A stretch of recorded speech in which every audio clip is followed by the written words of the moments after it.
What is up, everyone? Welcome back to Naruto Online. Hope you guys are all doing well.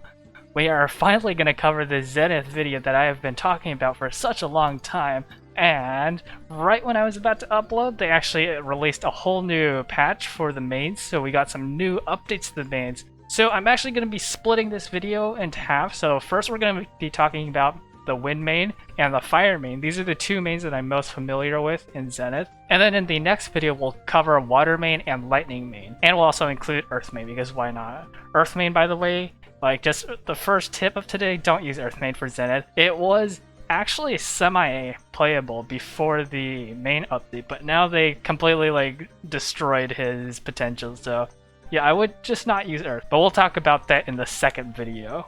Alright, so really quick, I want to address a few things, and that is that there's probably going to be more main changes in the upcoming future, because CN also got some more main changes as well.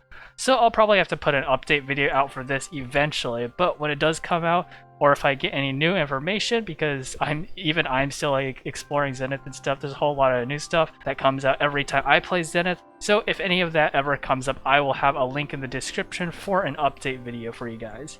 Anyways, let's jump into it here.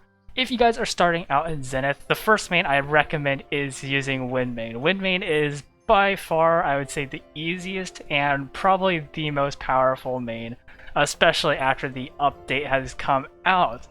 So let's cover it really quick, and I think the style of this video, what I'm going to do is I'm going to go over each of these skills here, tell you what I think about it, how some of the other mains can counter you, how you can counter some of the other mains, and just what you can expect. And then in the following video after the main series, we'll cover the actual characters that you pair with the mains. So let's start here with Wind main. Wind main has a lot of good things going for them. So first of all, they got clones. These clones that you get from the mystery and passive, they can be extremely good for tanking damage, and often a lot of times you won't even take any damage from their standards just because your clones will be able to block them.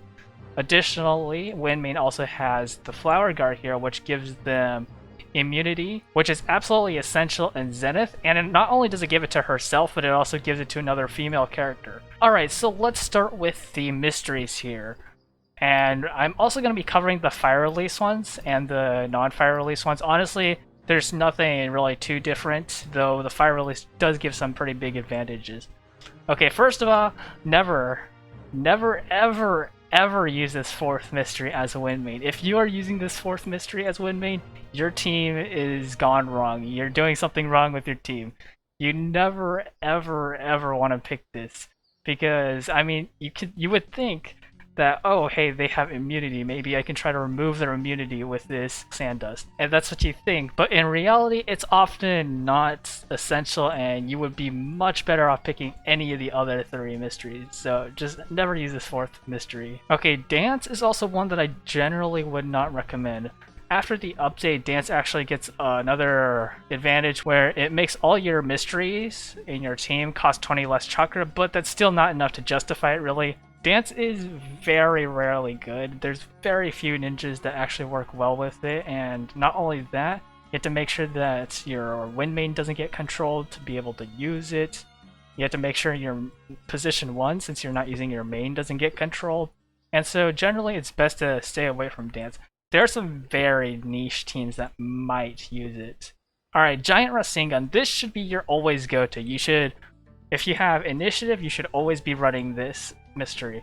If you have the fire version, that's even better. So the reason why you would pick the fire version over the original one is because the fire version ironically counters fire main. So the fire version comes with two main advantages. First of all, it causes ignition to the entire team, which is a huge damage boost actually. It's like an extra 2,000 damage added on top of your base damage. 2,000 per ninja, so it's really strong actually.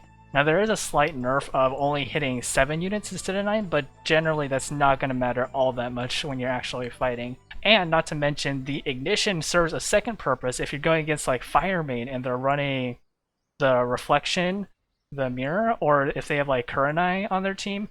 This actually helps bypass that, because normally you might use your non-broken through version and then you chain it into a immobilization chase. That immobilization chase would have been reflected to you. but if you're running the fire version, the ignition gets reflected and the immobilization actually hits them. So that's a big advantage that the breakthrough version has. So I would recommend getting this breakthrough as soon as you can. And then the final mystery here is Hurricane Jutsu. Hurricane Jutsu, even with breakthroughs, is not really used as much.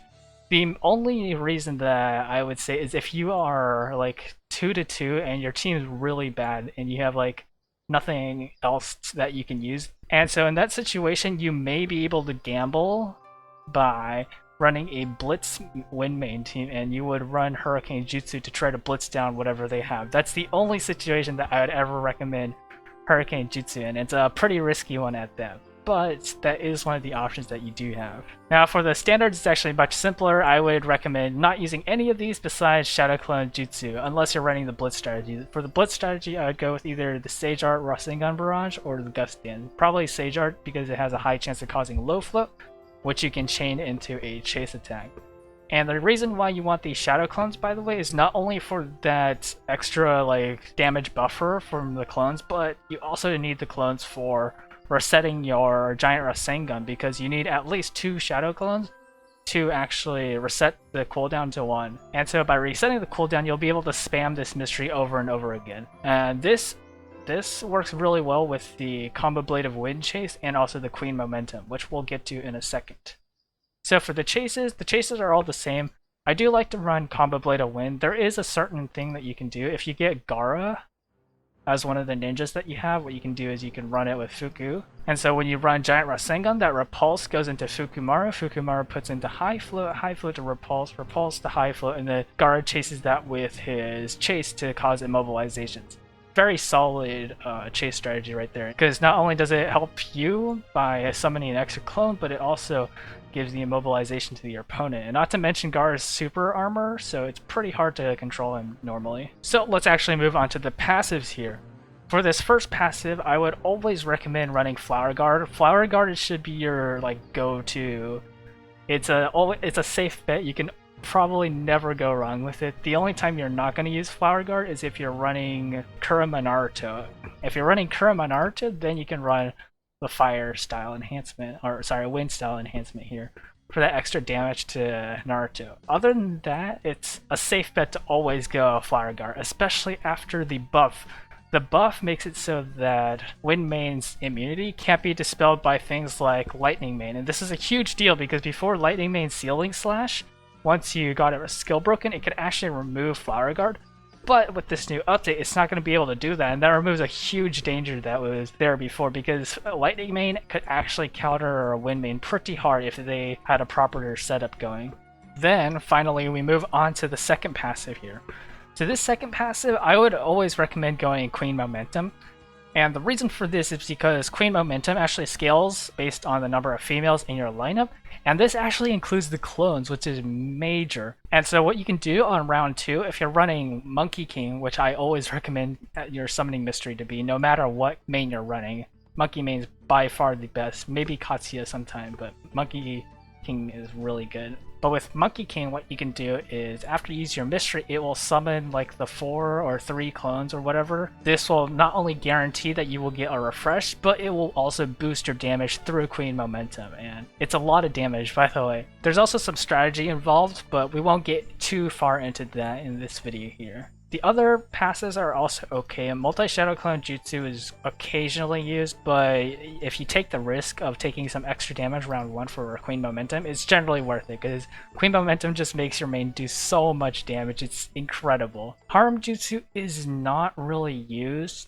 The breakthrough might be kind of useful, because what it does is it randomly removes one of your opponent's ninja's buffs, but it's pretty reliant on RNG, and I would not recommend relying on RNG to win in Zenith.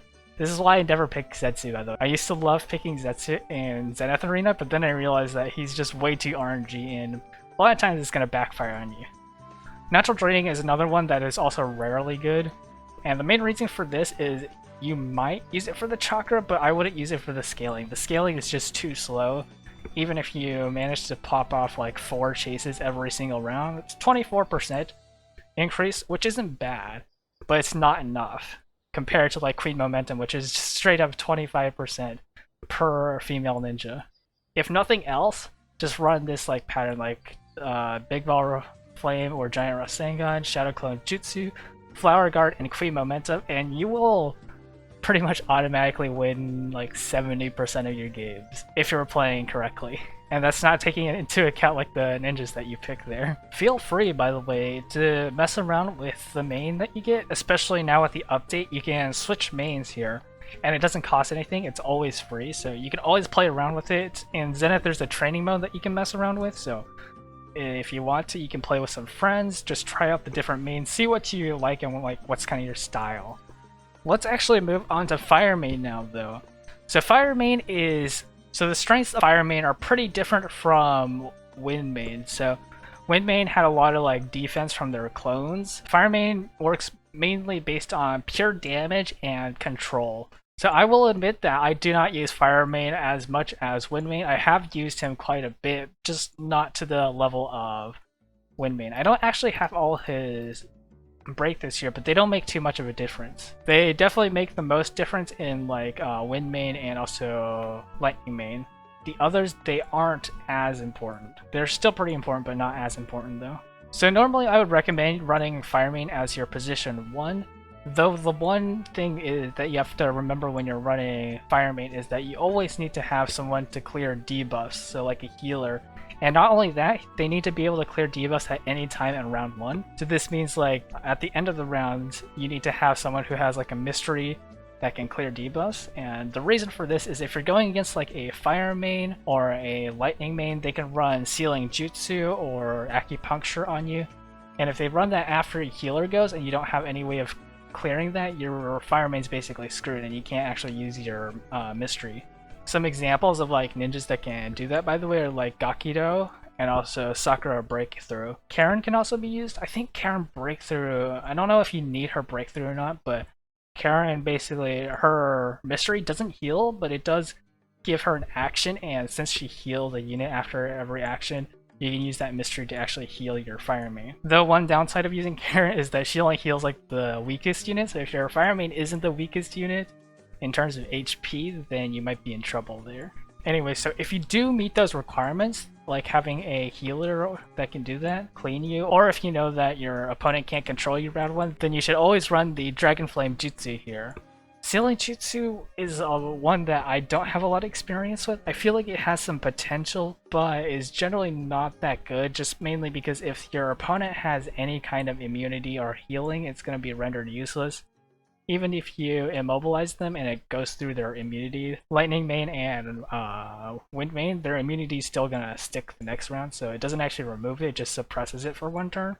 And so what that means is if you like control them round 1, by round 2 they're gonna be free anyway, so it's not a huge deal, but maybe Sealing Jutsu can be used strategically. I just wouldn't normally use it. Fire Style Phoenix Fire Jutsu is pretty much never used, and Illusion Mirror Vision, this can be used if you're running Fire Main as a support, but you're going to need a really strong position 1 to do that. And we'll get more into picking ninjas that can be position 1 material in the future video. Now for the standard, this is a pretty mixed bag here. So I wouldn't ever choose Taijutsu Attack, like there's absolutely no reason you should ever choose Taijutsu Attack. Maybe you might pick Fire Style if you want to use that to trigger a 10 combo chase, but I also wouldn't use that normally. The main 2 that I would choose between are Fire Style Bomb Blast Dance or the Sleep Standard. And so the Sleep Standard is really good if you have a non-position 1 Fire Main, because if you sleep them after they've used their standard, the sleep's going to carry into their next round and can wreak some havoc on their team. It's pretty strong actually if you can get like the correct lineup with your main and their opponent, and they can actually like sleep them, they're not immune and stuff. Can be pretty good. But I do also like Fire Style Bomb Blast because this is a guaranteed way to deal high amount of damage to their team, especially combined with like if you have Iruka or if you got like some of these buffs down here. This is actually going to deal a huge amount of team, which is great because Fire Main is all about blitzing down your opponent, killing them as fast as you can. This is especially the case because, I forgot to mention this, Fire Main actually counters Wind Main. They don't counter Wind Main as in it's like better than Wind Main, but they counter them through the game because they do 20% more damage to wind units, and this also means 20% more damage to their clones, and so Fire Blast actually helps clear out the clones as well, because hitting 4 units is pretty strong. Now the chases don't really matter as much for Fire Main, you can just choose whatever works for you. For the passes, you've got a lot of choices. This is probably one of the more situational picks here. Mirror Return is a pretty safe one. It helps build some extra like debuff resistance, but it also doesn't always help that much. I generally prefer to use either Red Lotus Secret or Fire and Earth style enhancement just for that extra damage. And even though Red Lotus only gives ninjutsu buffs, his mystery and his standard is only ninjutsu, so it's pretty strong there. Not to mention that it also helps you reset the mystery and increases combo rate for secret jutsu users as well. This is also one that can be used combined with a good position 1, because if your position 1 has a secret jutsu tag, you can actually use it to refresh their mystery, which is a big requirement for position 1s. You have to be able to refresh your mystery every single round, and so this just helps out a lot with that. The Fire and Earth style enhancement is kind of self-explanatory, just some extra damage. Pretty strong, can't go wrong with it. Ninjutsu Urge is kind of nice. The healing though is a little bit lame. Like, the healing and buff is a little bit lame. Only 20% isn't that much. You might be able to get away with it sometimes, but it's just generally not going to be all that great for you. I might only use this if like none of my other ninjas are Fire and Earth or are like secret jutsu users. Okay, so for your second passive here, this is a pretty interesting pick. First of all, never pick Death Mirage. It's just not worth it. You're going to be much better off picking any of the others. So this is actually something that has changed since the update. And the big one is Unparalleled. Unparalleled, this is the old skill by the way, it will remove all your debuffs and increase ninjutsu by 20%. I liked running this one just because it helps you scale that damage. It's actually pretty nice to see how much damage you can do by round 2, because it's already a 40% extra increase there. But it gets even better now. Not only does it remove all debuffs, it makes you immune to debuffs to the end of the round. And this actually makes Unparalleled pretty viable, because before, if you were running it, there's a pretty good chance that you would get controlled, like what I said before. Especially if you're not running like Obra Clone to tank some hits for your main, because unlike Wind Main, you don't have a lot of clones to help tank there. And so by having clones as Wind Main, you can actually tank their standards and subsequently tank like their chases, which might cause control, like chaos or like immobile or paralysis that mess with your chase. And so with this, you might actually be able to get away with running Unparalleled if you have initiative. I wouldn't run it if you don't have initiative, because if you have initiative, when it's round 2, you'll be able to use your mystery, you'll get your immunity, you'll have extra damage, everything's great. Like, can't go wrong there. But other than that, I'd go with Obro Clone Jutsu. Or if you need Chakra, Bonnie Chakra is a pretty good pick. Also, same thing for the summoning mystery, I just always go with the Monkey King. Also, I think I mentioned this last video, but if you guys don't know, assist ninjas don't actually help you in Zenith, so don't worry too much about what assist ninja you're running. Anyways, though, that was a lot of information. I'm actually losing my voice just for how much I've been talking. There's probably a lot of stuff that I also forgot to mention or cover in this video, so again, if I have any more information that I want to tell you guys or let you guys know, I'll have it in a comment below. Or hopefully I'll just include the information there, or like have a link to an update video in the future. We're actually 1 day away from the Zenith, and I wanted to get you guys this video before the next Zenith came so you could be a little bit more prepared. Cutting a little bit close here, but good luck on your Zeniths. I hope you guys do well. If you guys learned something from this video, I'd appreciate it if you subscribed and hit that like button. But that is all I have for you guys. Hope you guys have enjoyed, and I will see you guys next time. Peace out.